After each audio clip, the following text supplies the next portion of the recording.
Supreme कोर्टामध्ये आज शिवसेना पक्ष चिन्हाच्या संदर्भात सुनावणी होऊ शकली नाही। शिवसेना उद्धव बाळासाहेब पक्षाच्या वतीनं खासदार अरविंद सावंत माजी केंद्रीय मंत्री दिल्लीत दाखल झाले ते त्यांची चर्चा करूया। सर, आपलं स्वागत आहे। आपण सुप्रीम कोर्टात उपस्थित होता, पुन्हा एकदा तारीख पे तारीख कुठे? काहीच नाही। आता पुन्हा वकील मागणार, मग देणार ते।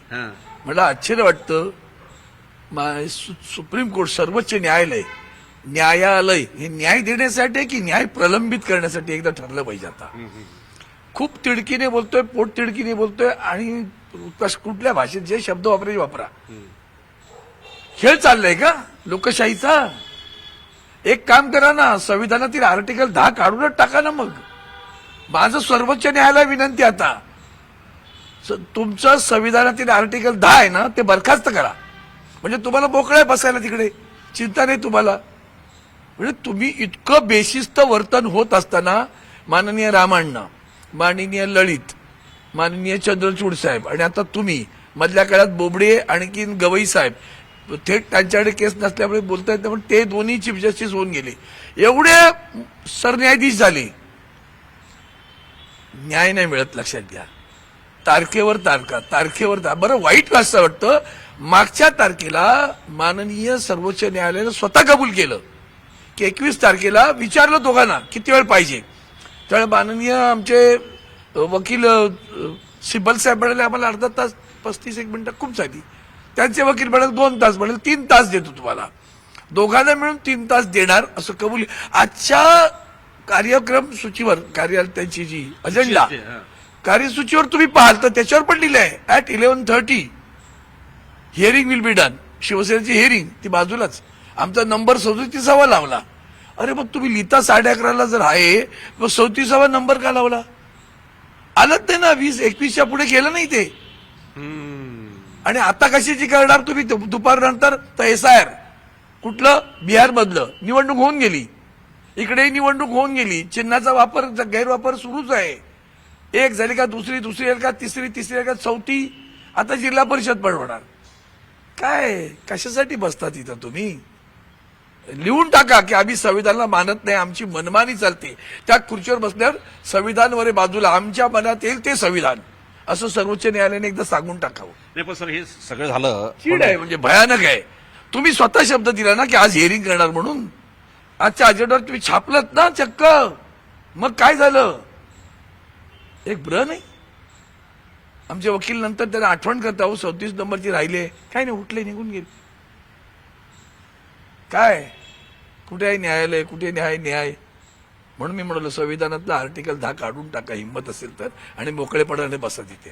सर, हे तर झालं सुप्रीम कोर्टात, पण राज्यामध्ये महायुतीच्या संदर्भात जसं आज शिवसेनेच्या वतीनं म्हटलं जात आहे की शिवसेना उद्धव बाळासाहेब ठाकरे पक्षाचे नेते अफवा पसरवतात। उदाहरणार्थ काल जसं भारतीय जनता पक्षाच्या लोकांनी म्हटलं की महायुतीचा महापूर हा भाजपचा होईल, ही बातमी म्हणे उद्धव ठाकरेच्या पक्षाने दिली।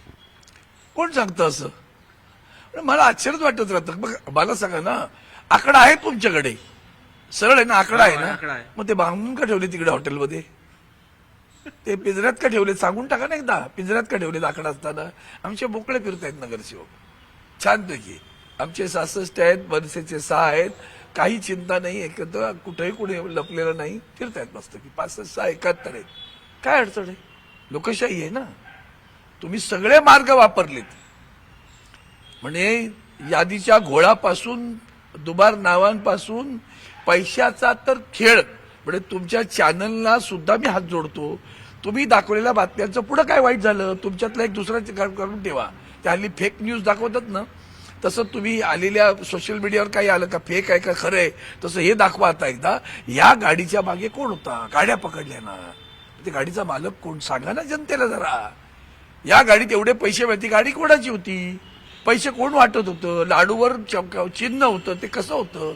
मतपत्रिकेवर तुम्ही आजही सांगतो, EVM वर जाऊन पहा, त्यांचं चिन्ह केवढं मोठं दिसतं बघा। आणि आमचं मशाल, एखाद्या काडीपेटीची काडी आहे तशी वाटतं ती मशालच नाही दिसत तुम्हाला। तरी सुद्धा लोकांनी जे भरभरून मतदान केलं मराठी माणसाने, ते विसरता येणार नाही। शिवसेना अशी म्हणते की भारतीय जनता पक्षाने आम्हाला जवळपास 30 मुस्लिम जागा दिल्या, त्यामुळे आमचं मोठं नुकसान झालं। कोण म्हणतं असं? राहुल शेवाळे म्हणताय शिवसेने त्यांना दिली त्यांचे ते त्यांचं बघून घेतील ना. मग तुम्हाला अगदी हिंदुत्वाचा तुम्हाला म्हणतात ना ते मुस्लिमवाले आहे, तुम्ही मुस्लिमांचे फार तुम्ही दाढी कुळवता. मला सांगा, तुम्ही तुमच्यात हिंमत आहे ना, आता मी बोललो आर्टिकल ध्यान काढा, तुम्ही संविधानात हाही एक बदल करून टाका की मुस्लिमांना मतदानाचा अधिकार नाही, हे काढून टाका ना, तेवढंही करा. आता ते राहिलं असेल तर ते पण करून दाखवा ना.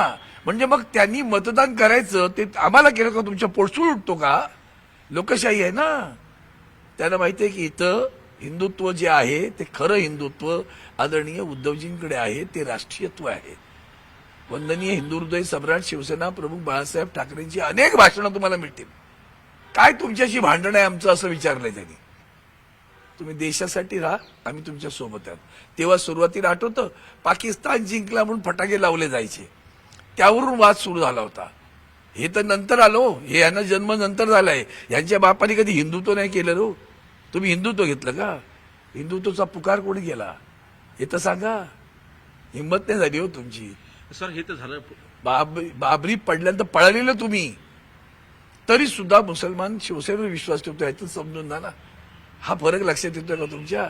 ढोंगी हिंदुत्व तुमच्याकडे आहे, त्यांना माहिती आहे. सर मनसे आणि शिवसेना उद्धव बाळासाहेब ठाकरे हा पक्ष एकत्रितपणे महानगरपालिकेच्या निवडणुका लढल्या, पण आता खास करून कल्याण डोंबिवलीमध्ये मुंबई जर बघितलं तिथे तर शिवसेनेसोबत मनसेचे नगरसेवक एकत्र येऊन ती सत्ता आणताय. मला कल्पना नाही या गोष्टीची. मी दिल्लीत आहे, तुम्ही आता सांगताय म्हणून बातमी कळते. मला नाही असं वाटत असं काही करत असतील तर. एकत्र भाऊ आलेले आहेत, कोणीतरी मुद्दाम पुढी सोडली असेल, काहीतरी वाद लावायचा आणि लोकांमध्ये भ्रम निर्माण करायचा, असलं काही घडेल असं मला वाटत नाही. पण दोन्ही ठाकरे बंधू मुंबईत एकत्र राहतील 100%. असं थोडंच आहे का ते? ते काय तात्पुरते काय आळवावरचं पाणी आहे का नाही, पण ते? शिवसेनेकडून प्रयत्न चालू आहे. पहिली गोष्ट लक्षात येते, ते आर ठाकरे, ते ठाकरे आहेत. शब्दाला जागणारे कोण असतील या महाराष्ट्रात तर ते ठाकरे, एवढंच लक्षात ठेवा. धन्यवाद. हे होते अरविंद सावंत. नवी दिल्लीहून व्हिडिओ जर्नलिस्ट योगीसह प्रशांत अंदाज, न्यूज 18 मराठी.